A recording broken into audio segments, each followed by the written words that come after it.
Hello and welcome to my YouTube channel.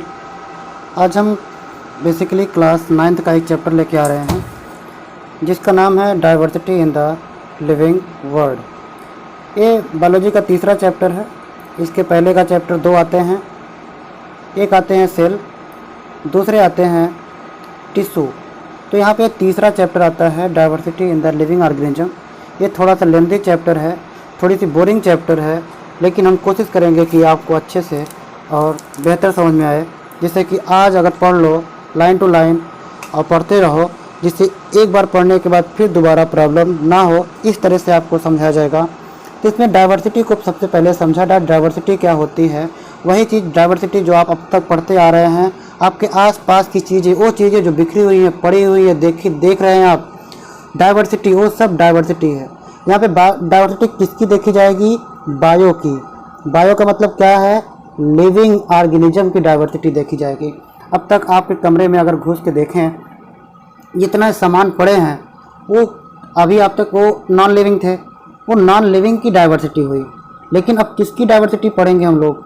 Living की diversity, biology की diversity पढ़ेंगे, biodiversity.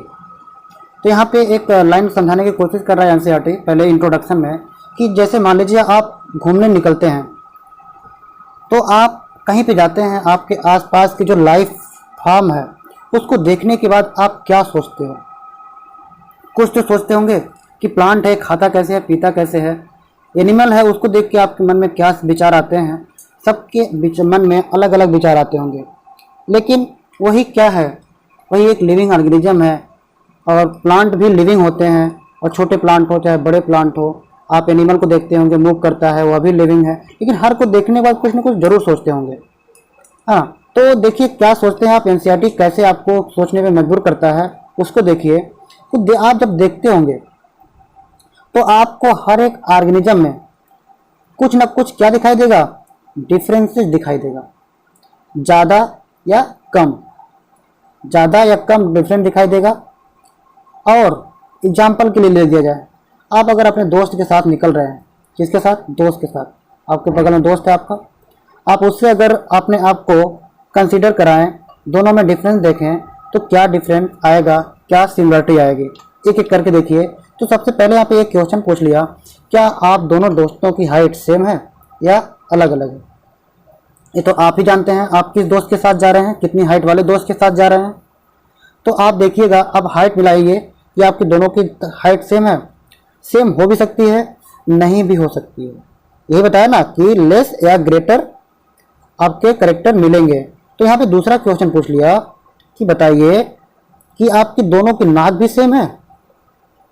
जैसे आपकी नाक है वैसे आपकी दोस्त की नाक है। देखिए उठा करके नहीं, आंखें उठा के देखिए, क्या सेम है? तो आपको कुछ ना कुछ डिफरेंस जरूर दिखाई देगा। तो यही डाइवर्सिटी को समझाने की कोशिश कर रहा है एक एक करके। और आगे देखिए, तीसरा बताता है, क्या आपके हैंड स्पैन, जो आपके हाथ है, आपका और आपके दोस्त का सेम है? आप कहिएगा नहीं, उसका हाथ बड़ा है, उसका छोटा है।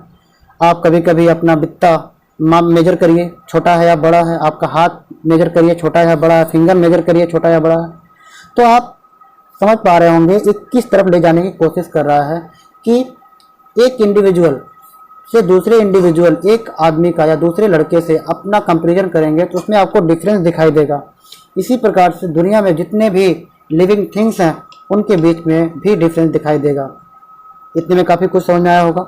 तो देखिए अगली लाइन को समझने की कोशिश करते हैं। हाउएवर, आप अपना कंपेयर अभी तक किससे कर रहे थे? इंसान से कर रहे थे, अपने दोस्त से कर रहे थे।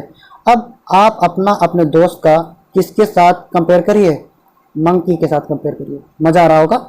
मंकी को बहुत देखते होंगे उछलते कूदते हुए। आप बोलते हैं हम भी मंकी हैं, आप भी मंकी हैं। नहीं, आप अपने मंकी से, जो आपके आसपास कहीं घूमने जाते हैं, आपको मंकी दिखाई देता है, उससे कंपेरिजन कराइए। तो देखिए कि आप में और मंकी में क्या अंतर है। बोले बहुत अंतर है सर, वो पेड़ों पे चढ़ जाता है जल्दी से कूद करके, हम नहीं चढ़ पाते हैं। क्यों नहीं चढ़ पाते भाई? आप प्रैक्टिस नहीं करते हो। क्योंकि उनको खाना वहीं से मिलता है, पेड़ से सुरक्षा मिलता है ना। फिर बड़ा आप क्या कहेंगे? जितना मैंने बताया शायद इससे ज़्यादा आप सोच पा रहे होंगे क्या डिफरेंस है ना। अब देखिएगा, आप और आपके दोस्त जो हैं, ये लॉट ऑफ कॉमन। अब जब एक आप हुए, दूसरे आपके दोस्त हुए, एक तीसरा हुआ, अब आप दोनों का करेक्टर ज़्यादा मैच करेगा किसके अकॉर्डिंग, किसके कंपेरिजन में, मंकी के कंपेरिजन में। बोलोगे हम दोनों तो लगभग सेम है लेकिन मंकी डिफरेंस है बोलेंगे।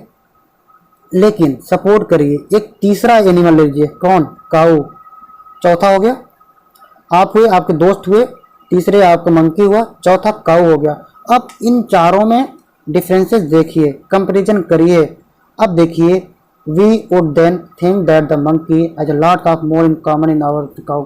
अब आप देखेंगे जो चौथा है और तीसरा है जो आपके मंकी हैं वो काऊ के कंपैरिजन में बोलोगे मंकी के पास 2 ही हाथ हैं, 2 पैर हैं, ये हमसे ज़्यादा मैच करता है। काऊ के पास तो 4 पैर है, हाथ के पास हाथ है ही नहीं, ये तो फिर और डिफरेंस है। इसी तरह से धीरे धीरे करके जितने ज़्यादा कंपैरिजन करेंगे लिविंग वर्ड में, आप अपने आसपास जितना दूर जाइएगा सब में बहुत सारे डिफरेंसेस मिलेंगे। इस डिफरेंसेस के आधार पे बहुत से लिविंग ऑर्गेनिज्म को क्लासीफाई किया गया है। क्यों किया गया है? क्योंकि उनको क्लासिफिकेशन किया जा सके और उसको आसानी से स्टडी किया जा सके। आज हम इतना ही रखेंगे। अगर आपको पसंद आया हो तो कमेंट करके बताइएगा को आपको कैसा लग रहा है। यह बेसिकली किसके लिए है? क्लास 9th के लिए है। और आपके आसपास जितने भी 9th के स्टूडेंट हैं उनको दिखाइए, उनको फीडबैक चाहिए। अगर उनको पसंद आता है, अगर उनको चाहिए, नीड है कि आगे भी पढ़ाया जाए, तो इसमें कमेंट लिख के भेजिए कि नेक्स्ट वीडियो को अपलोड किया जाए, जिससे कि हमको भी मिले कि हाँ सेकेंड वीडियो की ज़रूरत है, बच्चों को हमको कराना चाहिए। तो आज हम क्लास 9th की पहली क्लास है, वो भी इंट्रोडक्टरी क्लास है। तो इसमें आपको कैसा लगा ये आपको ज़रूर बताइएगा, जैसे भी लगा हो। तो आज हम यहीं पे इसको बंद करेंगे और फिर आपका फीडबैक हमें जानना है कि वह फीडबैक कैसा है, तो बताइएगा हमको। फिर आज के लिए इतना ही, धन्यवाद।